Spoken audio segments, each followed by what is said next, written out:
So there's a lot of fighters in the UFC that people will accuse of being can fed, but I've come to the conclusion on who the most can fed fighter is. Now, don't get me wrong, I know that this was a short notice replacement, but at the very least they could have found him someone who wasn't, you know, a can crusher himself. Like, so this guy was a can crusher. He gets a UFC opportunity. You know, there was plenty of people. He had plenty of weeks to find a short notice opponent. You could have found like a genuine prospect, but instead they just find the first regional guy they can. But I'm of course talking about Terrance McKinney. You know, if you look at his wins in the UFC, he started off with some good wins. Obviously, Matt Favola is a really good win, and for Faresi Zam is not a bad win either. But after that Dober win, Dober loss, sorry, after he lost to Dober, it was just it was Eric Gonzalez 14 and 6, now 14 and 8, who to get to the UFC, he beat a 5 and 3 opponent, beat a 6 and 5 opponent. He was a can crusher himself who lost to every good person he fought. And then, you know, they gave him 18 and 3 Ismail Bonfim. He gets fucking destroyed, loses to 8 and 1 Nazim Zadikov. And then they said so Mike Breeden was booked against Lando Venata. And then they said, let's give Terrance McKinney a free win. Then he was booked against Chris Duncan. Well, I'm not going to say Chris Duncan's a can, but he is like a easy matchup for Terrance McKinney. And then they give him an easier matchup in Brendan Marote. It's like Jesus Christ. Like you thought Paddy Pimlet got easy matchups, but I'd say Terrance McKinney arguably gets easier matchups. Like even his regional record was his debut was against some guy called Armando Best, 2 and 5, and then he literally rematched Armando Best, sorry, 2 months later. Like that's just random, but yeah, I feel like he gets the most preferential treatment in the UFC right now.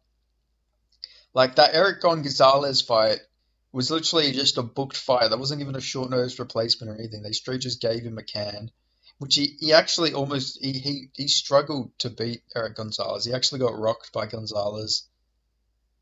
Like I don't know. I think we realized that Terrence McKinney. Like I seen someone say after he beat that guy yesterday. I actually seen a comment like Terrence McKinney's just getting started. Is like, I mean, he's got like a minute and a half of fight, man. Like he's he's marketable for the UFC, but like he's not gonna beat any of these high-ranking fighters if he doesn't fix his cardio. But like who's next for him? Who like is it a Mike Breeden rematch after Armstrong Jubli beats Mike Breeden? Like what is next for Terrence McKinney here? Like like I don't know. This is like this is the worst. Like they're giving him literally all the worst fighters. Like I wouldn't be surprised if it's Victor Martinez next. You know, the guy who Jordan Levitt chinned. Like it wouldn't surprise me because the UFC are giving this guy the easiest matchups they can muster up. Like, I don't know. It's weird. I don't know why they're doing this. I mean, I do. What do I mean? I do. They're trying to build him up, but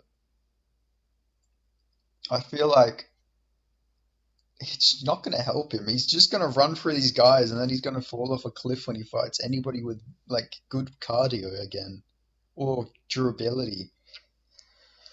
Like generally, as soon as Terrence McKinney fights somebody who knows how to defend himself or has good cardio, he's just gonna fucking lose again. Like it's the way of Terrence McKinney, man. Like that's exactly what I see happening. Now I could be wrong, who knows? But I don't think this is the start of a run for Terrence McKinney. Like, don't get me wrong, he's an entertaining fighter. I like watching Terrence McKinney fight, but they really need to step up his competition at this point. 'Cause he's not fixing any of his cardio issues, just destroying cans in like a minute, like, or 30 seconds or whatever it is. Like, they need to give him somebody who can actually, you know, give him a challenge. Maybe they rebook uh, the Chris Duncan matchup, but I don't know. I feel like he'll probably win that, but Chris Duncan can win that, actually. I don't know. That's actually a closer fight. But I feel like they gotta give him, like, surely they can give him a tougher matchup. Like, where is he in the rankings? I'm pretty sure he's pretty high up. Like, you could do Terrance McKinney versus, like, a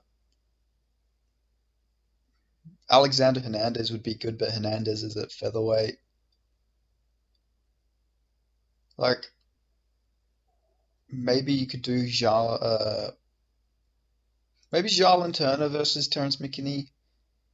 But then again, he's beat two cans. You can't give him a ranked opponent off that. Maybe Ludovic Klein. Klein versus Terrance McKinney would be a good fight, in my opinion.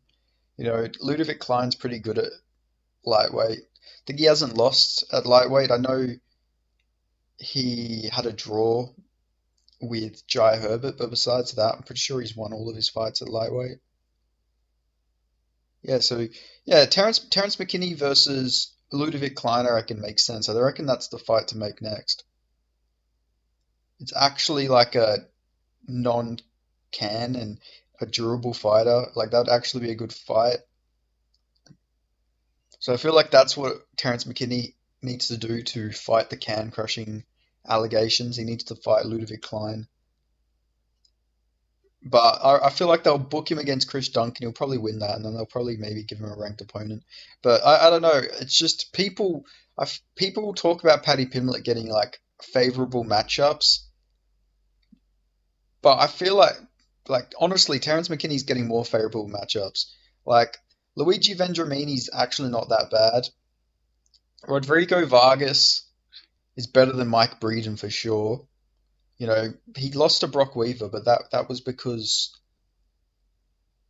of a fucking DQ that he was winning that fight. Like Luigi Vendramini arguably beat Fares Zam. A lot of people thought that he beat Fares Zam. Jordan Levitt is a better win than I know he beat Matt Frivola. Like Matt Frivola is a better win than all these guys. But besides that, I'm talking about like his recent matchmaking. Like Jordan Levitt is better than Mike Breeden, definitely. He's better than the guy he fought yesterday. He's better than I'd say Jordan Levitt's probably better than Fares Zam. Jordan Levitt is better than what's his name again? The Eric Gonzalez. He's better than him. And then obviously the Jordan Jared Gordon fight's pretty controversial, so I'm not going to speak on that too much. But I'd say Jared Gordon's probably better than all of them guys as well. But I don't know. People talk about Paddy Pimblett's matchmaking. Obviously, I do agree that they do give Paddy Pimblett some favorable matchups. Like obviously, Tony Ferguson's a very favorable matchup for Paddy Pimblett, but I get it to an extent. It's not as bad though. At least Tony Ferguson, isn't a complete like nobody like the guys Terrance McKinney's beating. Like he's literally fighting jobbers. Like that's the best way I can put it for Terrance McKinney. Like he's a good fighter. He's powerful, but obviously his game, like the game plan to beating him, is just to grit it out, pretty much just try and make it past the 2 minute mark, and then you win. Make it to the 3 minute mark. Let's just say that. Like literally, that is how you beat him. Look at his record. For Zam, 2 minutes 11, 7 seconds against Matt Frivola, 2 minutes and 17 seconds against Eric Gonzalez. Damn, he was close. Mike Breeden, 1 minute 25. Ah, you almost did it. 20 seconds against Brendan Marrett. And then look at Nazim Zadkikov, 1 minute and 7, round two. Bonfim, 2 minutes 17, round two. Drew Dober, 3 minutes 17, round one. Like Sean Woodson, a flying knee, 1 minute and 49 seconds into the second round. Like that is the way to beat him, but I don't know. He has the worst win streak in the UFC, in my opinion. Like a win streak of Mike Breeden and Brendan Marotte, I just don't rate it. But anyway, shat on this poor man's career too much. I think he's a good fighter. He's a good he's a good finisher. Like he's good at knocking people out or subbing them. But the UFC, you need to give this guy some fucking actual competition now because yeah, it's not helping Terrance McKinney just to let him crush cans because once he fights somebody, because they're either gonna let him keep crushing these cans or they're just gonna give him like a really good opponent, and that opponent is going to just destroy him as soon as he shows, like as soon as he gives Terrance McKinney any adversity, Terrance McKinney's gonna fold. Like at least like give him a few little jumps up in competition, but I don't know. Here's what it is. If you made it this far into the video, make sure you give it a like. Let me know your thoughts. Let me know if you agree on Terrance McKinney being the biggest can crusher currently in the UFC, at least his current resume. And yeah, if you're not already, subscribe, and I'll see you guys in the next video. Thanks for watching.